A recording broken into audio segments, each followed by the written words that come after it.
Hey everybody, Hugo here. I just wanted to show a quick video demonstrating the quick and easy installation of the EVGA Geforce GTX970 for the Win Edition backplate. Now, I went ahead and purchased the card from Newegg, and upon receiving it, I registered it and submitted for my backplate, and I'm happy to report that I got it pretty quickly. So I suggest doing that as quickly as you can, because it's only a limited time promotion.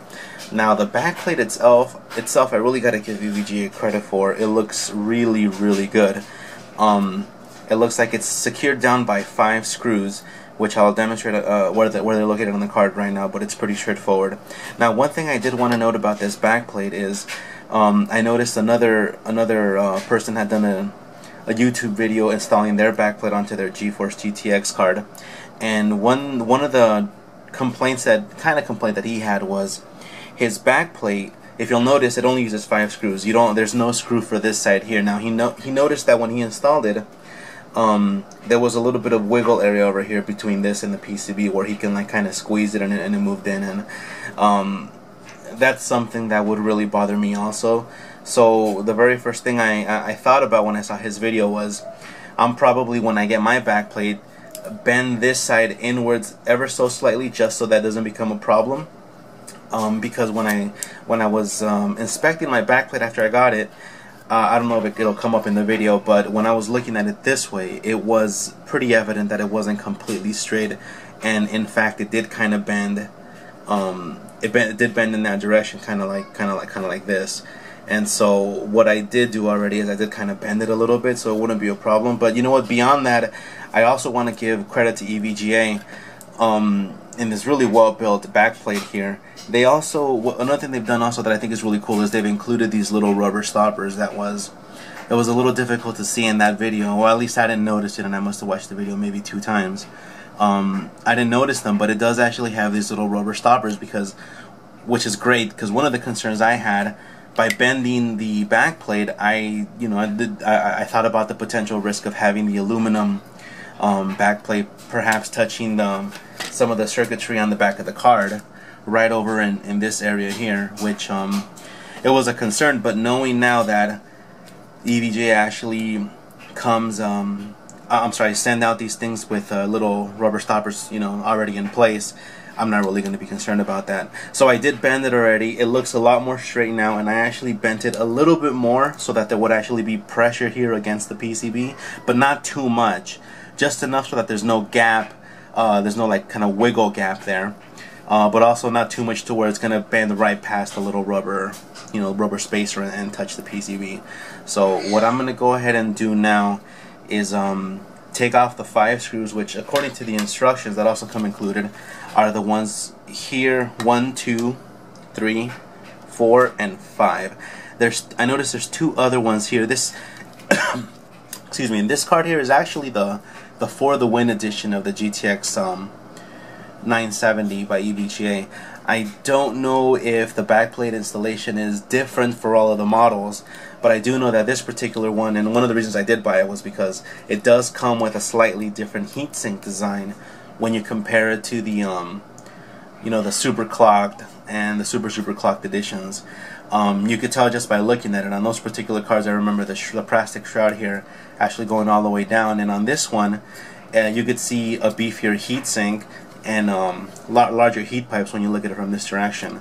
And if you go online, also EVGA does state that this better cooler for the Win edition actually helps reduce temperatures by I think they said something like 3 to 5 degrees Celsius compared to the other coolers, which is kind of nice. You always want better temperatures, especially since EVGA did release an update for their ACX 2.0 cards, which this is one of them, where you update the BIOS and the card will actually, the fans will shut off if it's below a certain temperature threshold, which is really nice also. That was actually one of the features I liked about the ASUS Strix model of the Geforce 970, and actually I had bought that card first.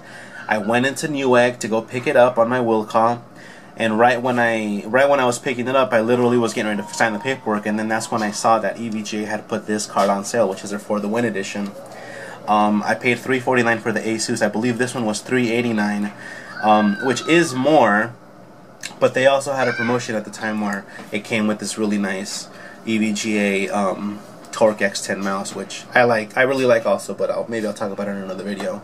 But anyway, so yeah, it was about $40 more, but it came with the mouse. And this, I like the design of the EVGA one better. I do feel like it's a little cleaner. The Asus one, the big shroud is kind of all over the place. I'm not a huge fan of that. And now that EVGA has, in a way, matched their feature of the 0 decibel fans, it made it all that much sweeter. And to take it even another step up in the sweetness factor, EVGA is also now, temporarily, for a limited time, offering free backplates, which is something that the Strix Asus card does come with already. So that just, it just made it. It was really an easy decision at that point to go with the EVGA over the Asus, and also the EVGA one is clocked higher, and makes it that much better. And EVGA, I happen to live in Southern California. They have, and they're located in Southern California also. They have great support. I've dealt with them for a long time. Never had a problem. They've always been really helpful, and their RMA process is very simple, which I really like. So, and these are the screws that the new backplate came with. It looks like you're going to be using these instead of the ones that come with the card. These apparently are a little bit bigger. There we go, getting the camera to focus there. A little bit longer than the ones that are in there, which makes sense because it makes up for the extra thickness of the backplate. So I'm going to go ahead and take this one off here and get ready to install it. Alright, so I went ahead and got the backplate installed on this card. And I must say, I'm very, very pleased with how it came out. It looks really, really good.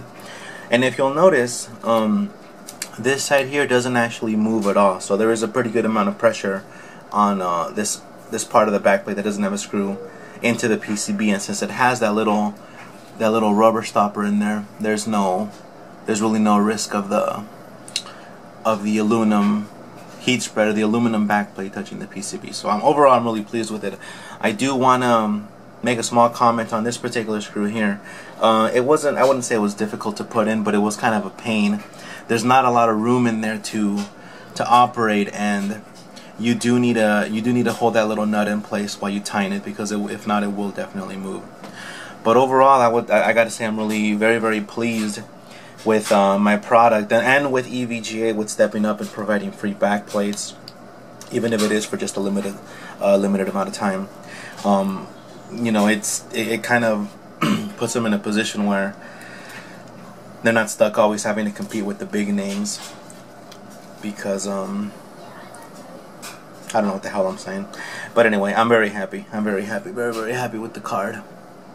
Very happy. I'm really excited to get it installed in my computer here. EVGA for the win.